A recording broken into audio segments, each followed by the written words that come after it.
Hey, what's going on, guys? This your boy Feels, and I'm back. Man, I just want to get my thoughts on the Chris Colbert and Tungstuck Nyambayar fight last Saturday. I was really checking for that fight. Really wanted to see how Chris Colbert would do, against Tungstuck Nyambayar. He had a decent fight with Gary Russell Jr. He's coming up from 126 to 130, but he's a decent fighter.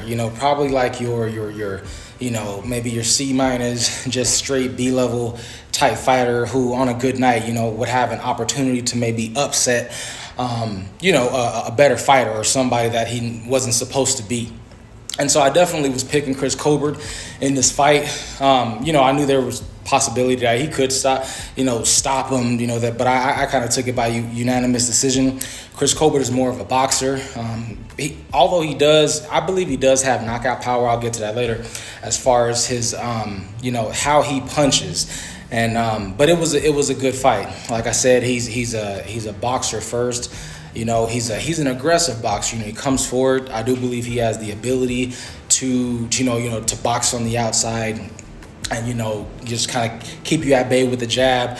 He has a decent jab, but I don't really like the way he throws his jab. He kind of jump throws it. It's not really like it's not right like a stick. He jumps when he throws it. He jumps a lot. That's one thing that Chris Colbert does with his punches is he jumps like over himself. It's kind of like he's over anxious to punch. He'll punch over his foot or he'll punch towards the outside. He doesn't punch really like straight. He throws a lot of his punches kind of looping, and like I said, he's jumping a lot of the times.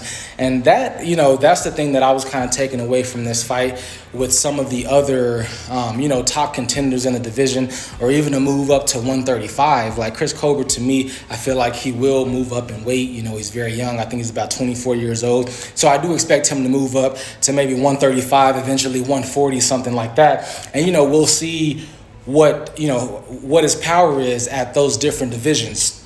But I really do like Chris Colbert. This was a good performance from him, in my opinion. He was getting caught by Nyambayar, but this is boxing. I expect him to get caught, and he responded accordingly. He might have been buzzed a couple of those times, but he responded. He definitely picked up the pace. I don't think Nyambayar won maybe more than 2 rounds or so.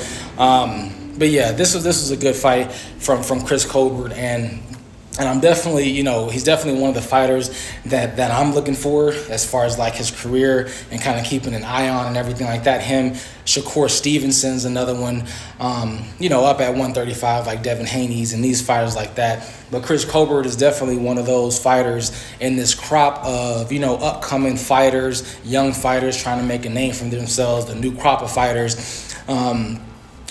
And I believe they're with the smoke. I feel like the new crop of fighters are with the smoke. They do want to fight each other.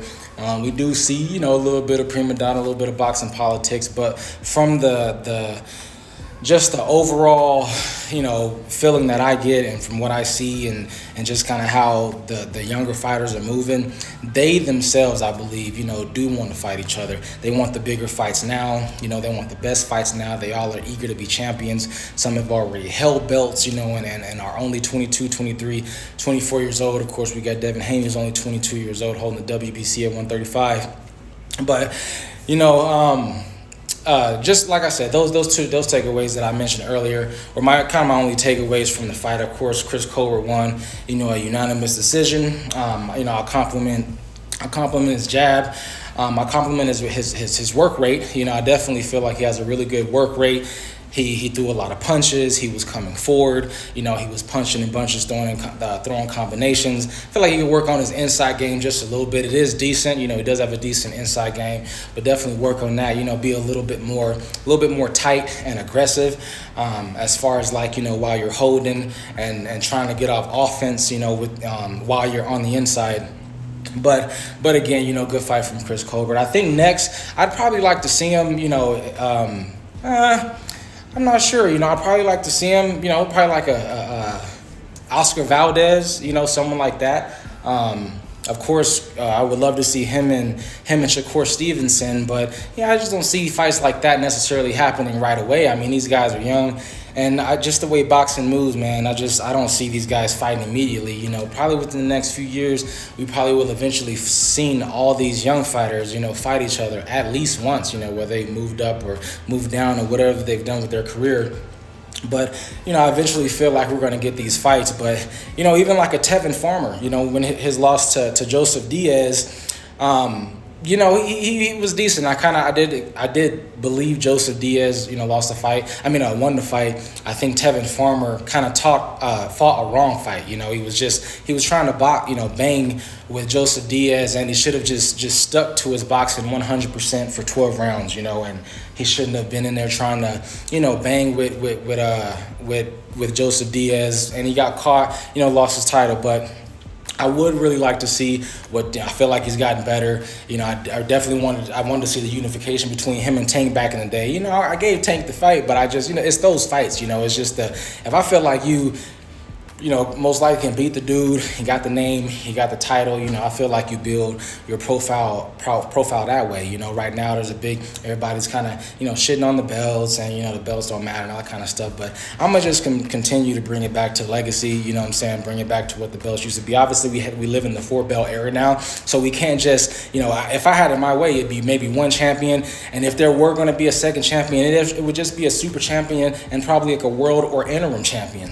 And that person would just be second runner-up, who would, you know, they'd have a mandatory to that title, or they'd have to defend, you know, their second position, their secondary championship status. But I definitely believe like the belts need to stay. I feel like the fighters should just take it upon themselves. Certain fighters who are just really great have a chance to build say someone. For instance, like Jerron Boots Ennis, you know. With Jerron Boots Ennis, you know, I wanted the IBO to be on the line with Sergey Lipinets, but it wasn't. I think I gotta check the fight, see if he got an interim belt in that fight. But, you know, I want these fighters to want the titles. You know, I want them to want the super champion. I want them to go undisputed. You know, like Josh Taylor, you know, just became undisputed at 140 in the 4-belt era. You know, all 4 belts with his win over Jose Ramirez. You know, it's things like this, and even in the smaller divisions, like I want to see these things. I want to see the unification, you know, between Teofimo Lopez and Devin Haney and Lomachenko, and because it does, you know, you know, put the energy in the belts. You know, you can work out the sanctioning fees and all that. Everybody has their arguments, but definitely put the legacy back into the belts and back into the fighters who hold those belts. I mean, you have Jamel Charlo, you know, he's on my pound for pound list, but you have Jamel Charlo literally next week about to be another undisputed fighter. You know, it's probably like another undisputed fighter in the 4-belt era. And he's not getting the respect, but, you know, that's for another video, man. That's all I had. Like I said, Chris Colbert, that was a good showing from him, and I will definitely catch you guys on the next one. And I'm out.